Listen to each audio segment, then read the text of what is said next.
ஒரு பசுமை நிறைந்த கிராமம், சோளமும் கதிர்வெட்டியும் கொத்தமல்லி வாசனையும் நிறைந்த ஒரு வயல் நிலம். அங்கே இருந்தார் மருதன். அண்ணா ஒரு நல்ல விவசாயி.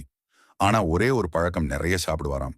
சாதம் ஒரு பவுன் பக்கத்துல, 10 வடை முடிச்சு, ஒரு பானை மோர், அதான் லைஃப். இந்த வயல்லே ஒரு நல்ல கிளி இருந்துச்சு. நம்ம ஹீரோ நல்ல கிளி. அந்த கிளிக்கு சோளமும் சின்ன சின்ன பழங்களும் தான் விருந்து. ஆனா மருதன் அண்ணா எப்ப சாப்பாடு போட்டாலும் கிளிக்கு மட்டும் கொடுக்க மறந்துடுவாரு. கிளி பாவம் பக்கத்துல நிக்கும். சாப்பாடு குடுன்னு கீச்சுன்னு கத்தும். விவசாயி சிரிக்கிறாரு. சாப்பாடா சும்மா பாரு, உனக்கெல்லாம் டயட் தான் நல்லது. அப்படி சொல்லி கிளிய பக்கத்துல வைக்காம விட்டு விடுறாரு. ஒரு நாள் அந்த விவசாயி வயல் வந்து பார்த்தாரு. சோளத்தை யாரோ பறிச்சு தின்னுருச்சு. அதே நேரம் கிளி பக்கத்துல சும்மா நிக்குது.